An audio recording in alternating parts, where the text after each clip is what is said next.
Hey guys, Deb Scannell here. I thought I would do another screencast video with an image that I just shot this week explaining a typical workflow for an architectural shoot. This is for Thompson Builders. It's a beautiful home in the cliffs of Walnut Cove. And let's just go back a little bit. Here are the shots directly out of the camera. Here are the four. This is flashed. This one I think is flashed also. And this is the natural light. So we have natural light, and then flashed, flashed, and flashed.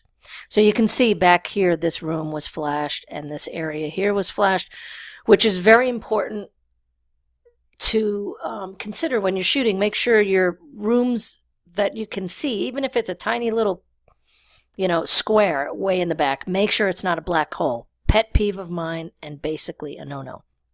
All right, so let's go over to Photoshop.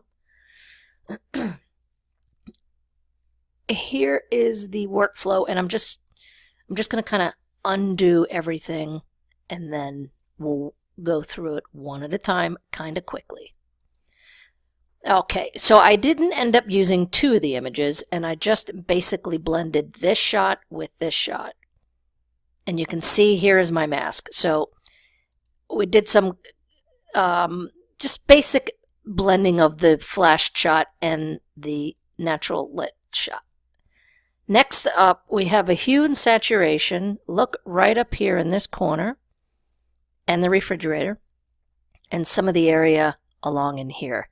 And this always happens. This is normal, but the tungsten lights are pretty warm, and when you have a white space, white walls, white furniture, white cabinetry, you really want to consider removing that color cast. You can see before, this is after, that's before, after, before. So we cleaned up the hood, this whole backsplash area. You don't want to totally remove it 100%. You want to leave a little bit of it in there because it'll look natural, or it will look unnatural if you don't. So then I did a basic overall levels adjustment, just bringing up the midtones a little bit. And then went on to a curves, and you can see that right here. Basically, I brought up the darks. Next up, we have brightness, and this is an overall brightness. Before, after, before, after. Okay, and then I took a Lumenzia. On the Lumenzia panel, these are luminosity masks, and I'm definitely not getting into those right now because I want to keep this short. This is more about the workflow than it is about the actual editing. So I took an M4, which is a mid-tone 4 mask, and that was produced right here is the mask. I don't know if you can see that, but right here. And basically, I gave a little bit of a curve to that, and here's the curve. So it's a tiny little typical S-curve, just bumped up the highlights, not even, really more the mid highlights, and then the mid lows, or the base. Next up, we have, we have selective color. This is something I love to use with black and whites. Basically, you go into the selective color, and there are all these different channels, and I'm mainly dealing with the whites, the neutrals, and the blacks. And what I'm doing is, like in the white channel, you notice that let's see how to explain this. The black part of the white, I know that probably doesn't make sense, but there is magenta, cyan, yellow, and black within the white channel. And you can move these to taste. So if I brought it over further, you can see how it really gets brilliantly white. And if I bring it over, it looks kind of dingy and just kind of dead. So I think what did I have it at? -11 here. And I went into the neutrals, and look, just takes a tiny little bit, +2. And I think the blacks here +1.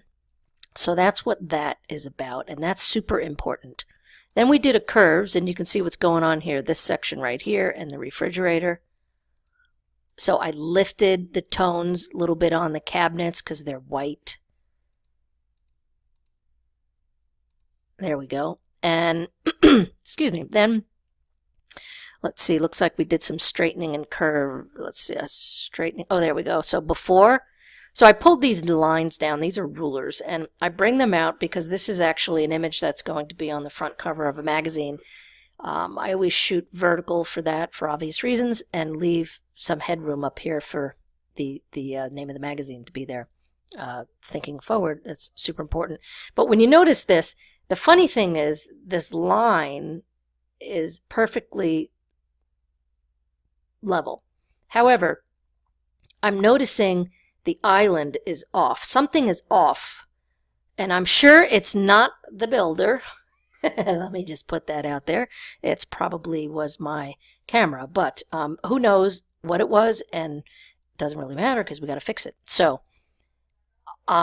this line right here on the sofa makes me insane, and you can see how everything is just off. If we were to zoom in here, see this space right here is off compared to this end over here, which is not. So the way I fix that is I go into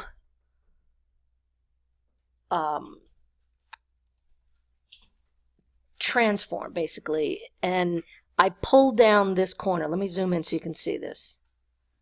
So even though the stitching on the sofa is still wavy, nothing we can really do about that. But see how that's up on the left? Now it's down. Look at the island. Space here, fixed. And you do that for your verticals and your horizontals, and that is super important and not to be overlooked.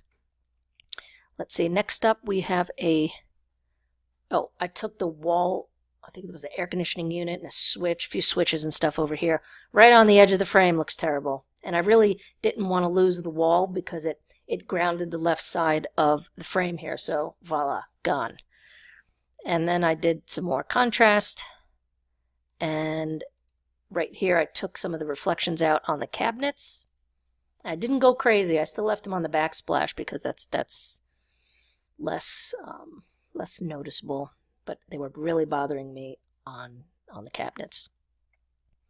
Next up we have so look back in this room. What I did is I lassoed the doorway so that it was restricted and confined only to that room. So that was before, after, before, after. And you notice I also did it on the refrigerator as well. Okay.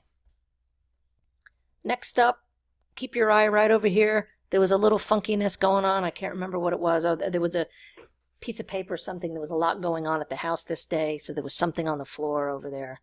And I don't know if you could see that right over here. So removed that and cleaned up the shadow line on this wall. Notice before, after. Okay. Define to is a noise reduction, which I always add towards the end. I'm not going to zoom in and have you look at that, but trust me, it's definitely there. There was an item back here on the countertop underneath this basket, so you could see it there. Let me zoom in. There it is. And now it's gone. Oops, here we go. Yeah, gone. And you had to be careful with that particular move because you can see it in the reflection of the countertops. You have to make sure you get both things out. All right, next up, and I think this is the last thing that I did, and I probably will do just a few more things here, but this is an overall curves. Just hitting certain areas that I felt were a little dark. And you can see that right here. Here's the adjustment. So we go from before to after. So at this point, I'm pretty much calling it done. I will do some sharpening and some last minute color correction and stuff like that. And that's pretty much it for this image. I hope that gives you an idea as to the level of detail that goes into doing a shoot like this, from being on the job site and making sure that you've got your camera level and as square as possible, and trying to catch all the little things that you want to kick yourself for later. And then in post-production, removing these things really makes a difference. And I'll wrap up with a before and final after. Let's do that again. Before and after. So brighter, cleaner, straighter, truer, better, all the above. Thanks a lot, guys, for listening in, and look for more tutorials coming in the very near future. Bye-bye.